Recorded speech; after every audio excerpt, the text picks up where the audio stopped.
Ингээд ихний мэдээлэл Монгол Улсын эдийн засаг хасах баланстай болж төрийн сан улайж дампуурлаа зарлагад хүрсэн гэдэг мэдээллийг Улсын хурлын гишүүн сайн зураг хийсэн. Харин сангийн сайдын зүгээс түүний мэдээллийг эрсний цааж Монгол Улсын төрийн сан 2025 оны батлагдсан төсвийнхөө дагуу хэвэн байгаа гэдгийг мэдгдлээ.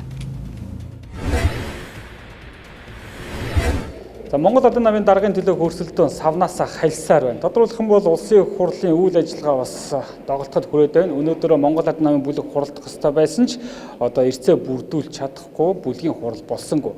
За нөгөөтэйгүүр савнаас хальж байгаа бас нэгэн шалтгаан нь их хурлын гишүүдийн зүгээс Монгол улсын төсвийн нөхцөл байдал руу бас өнгөж харж эхэллээ. Тодруулах нь өнөөдөр улсын хурлын гишүүн сайн зургийн зүгээс Монгол улсын төрийн сан улаасан гадаад валютын албан нөөц хасах баланс руу орсон зэрэг мэдээллийг өглөө. Энэ бол маш эрсдэлтэй ноцтой мэдээлэл. Хэрвээ үнэхээр Монгол улсын төрийн сан улайчсан эмч багш нарын төрийн албан хаагчдын цалин тэтгэврийг тавьж чадахгүй хүрчихсэн. За үүнийг нь Зандаачдын засгийн газраас олон нийт дид болохгүй дарж байгаа бол энэ бол том аюул гэсэн үг. За харин нөгөө талдаа Монгол Ардын намын даргын төлөөх энэхүү өрсөлдөөн дунд улс орныхоо эдийн засгийн асуудлыг одоо хөнгөн хуумгуугаар бас юу гэдгийг хэд улс төржүүлж худлаа мэдээлэх нь бас ноцтой үр дагавруудыг бол дагуулна. За ямар ч тач сангийн сайдын зүгээс улсын хурлын гишүүн сайн зөргийн мэдээлэлд хариу тайлбарыг хийж улс орны эдийн засгийн нөхцөл байдал бол хэвэн байгаа. За гадаад валютын албан нөөц 5.8 тэрбум долларт тэнцсэн. За дээрэс нь төрийн сан бол хэвэн үйл ажиллагаа явуулж байгаа гэдгийг бол хэлж байна. За цаашдаа нөхцөл байдал улам бүрэл хурцдах бах. За хамгийн гол нь улс орныхоо эдийн засгийн асуудлаар бол одоо энэ мэтлэн хэд улс төржиж мэдээлэл хийхгүй байх нь бол чухал байгааг санууллаа.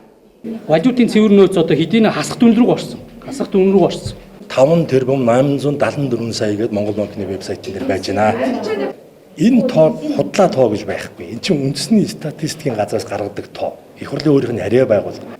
Ерөн зүгээр миний бас тандаж авсан мэдээлэлээр төрийн сангийн данс улаацсан байна бэл.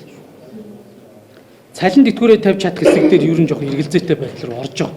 Батлагдсан одоо хуваарийнхаа дагуу Монголын төрийн бүх одоо санхүүжилт хэвэн явж байгаа гэдгийг аль биесээр хэлье.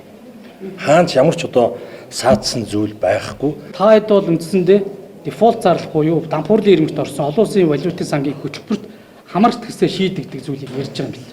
За олон улсын валютын сангийн баг ирээд ингээ явлаа. За тэгэхээр одоо ямар нэг одоо эрсдэлтэй зүйл гарсан ч юм уу төлбөр тооцоо зээлийн одоо гадаад зээлийн үр зээлээс холбоотой ямар ч тийм эрсдэлтэй зүйл байхгүй гэдэг дүгнээд явсан.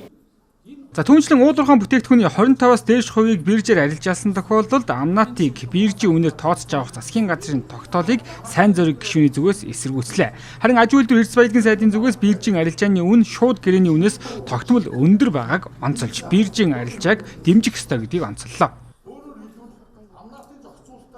2022 оноос хойш Монгол улс уулуурхайн биржийн бүтээгдэхүүний хуультай болсон.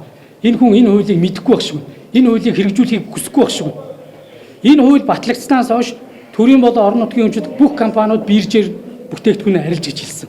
Орж ирж байгаа орлого болгоно нь ашигтай бол энэ компани 40%, 50% унтсан байгаа нүүрсний зах зээлийн энэ хүнд үед нэмэх ашигтай гарч иж ард иргэдтэй 1072 хувьцаанд нь мөнгө олгоно. Хувьцаа тараана, хувьцааны ногдол ашиг тараана. Хэрвээ бид нар энэ шийдвэрийг гаргаагүй бол ногдол ашиг байхгүй. 1072 хувьцааны ногдол ашигыг нь яагаад тулгарлах гэдэг юм? Зандаачдын засгийн газар өнгөрсөн 3 сарын хугацаанд дорвитой шинжилгээ хийгээгүй. Эсвэргээрээ өмнөх засгийн газрын гавьяаг булаалаа гэж байгаа бол нөгөө талдаа засгийн газрын сайд нарын зүгээс тоо мэдээллүүдээр хариу тайлбар өгч хэд улс төржиж байна гэсэн маргаан хариу тайлбарт хөвөрлөө. За альж талдаа төсөв төрийн сангийн нөхцөл байдлыг хааж халахвчлах болон харлуулж дэвргэх бус үнэн бодитоор тайлгнах нь чухал байна.